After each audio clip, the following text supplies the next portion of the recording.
Hey everyone, and welcome to Hemp Processing and Technology. Today, we'll be showing you how to build a basic Bato Bucket hydroponic system.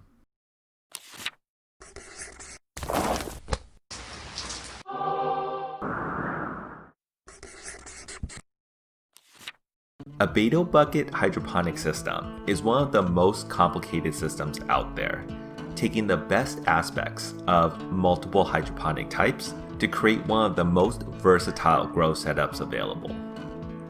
We'll start first with 3-gallon buckets. And since I'm using white buckets, to prevent the light from passing through them, I'll first spray paint them black. I'll need to add an overflow drain into the side of the bucket. And here I'll be using a 1-inch grommet, a 3/4 inch PVC pipe that fits extremely snug through the grommet, 2 3/4 inch PVC elbows to attach to both sides of the pipe, and then place a 2-inch net pot inside the bucket under the elbow so that it can both support the pipe as well as block the pipe entrance to help prevent any roots from growing through it. I'm making a mark on the side of the bucket to figure out where I need to drill into the bucket based on the height of the net pot plus the height of the PVC elbow. And then I'm using a 1 3/4 inch drill bit to cut a hole through the bucket.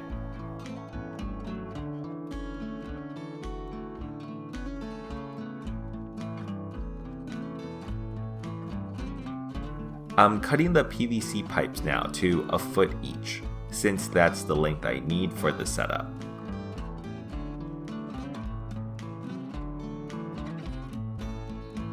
And now I'll put all the parts in place, starting with the grommet. Squeeze the PVC pipe through it,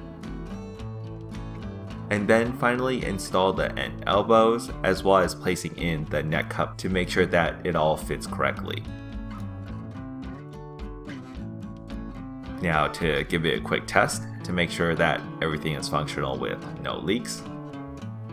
It seems to be working well, so it's time to fill it up with Hydroponic clay pebbles, and with 1 bucket done, I'll have to repeat this process again for any more buckets I plan on adding to the system.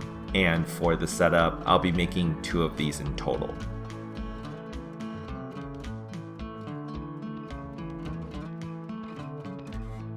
I'm using a gutter downspout to catch the overflow water from the Bato buckets. And since this will be a 2-bucket system, I'm drilling 2 1-inch holes into the downspout. I then use a hair dryer at the end of one side of the downspout to soften it up so that I can use gloves to close in the gap. And this helps prevent bugs and things from accidentally getting into the system. For the water reservoir, I'm using a 5-gallon bucket that I buried about 6 inches into the ground to help regulate the nutrient water temperature. And then I fill it up with water. Add in hydroponic nutrients. Give it a quick stir. And then cap it off with a lid that I cut a hole through the center of so that the water pump line can go through it, as well as being able to catch the runoff water from the downspout. To hold the downspout and Bato buckets above the water reservoir, I'm using IKEA benches, with the bench holding the downspout slightly tilted so that the water will drain towards the bucket.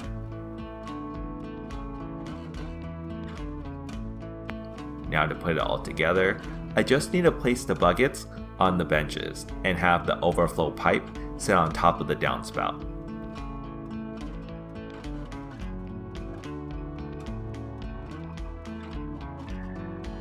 I also added an extra inch of pipe at the end of the overflow pipe to ensure that everything is locked in place. Now we'll need to run the water pump line to each bucket. I'm using 2 lines per bucket to spread the water out more evenly throughout and as a safety measure in case one of the lines fail. I'm also using drip emitters to help regulate the exact amount of water coming through at any given time. Let's turn on the system to ensure that there are no leaks, and it looks good.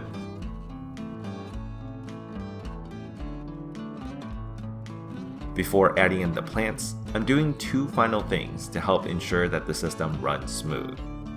First, I added a funnel on top of the water reservoir to help catch the overflow water coming from the downspout.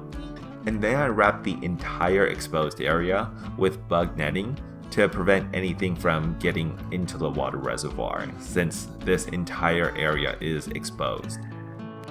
Add in the plants, and that's it.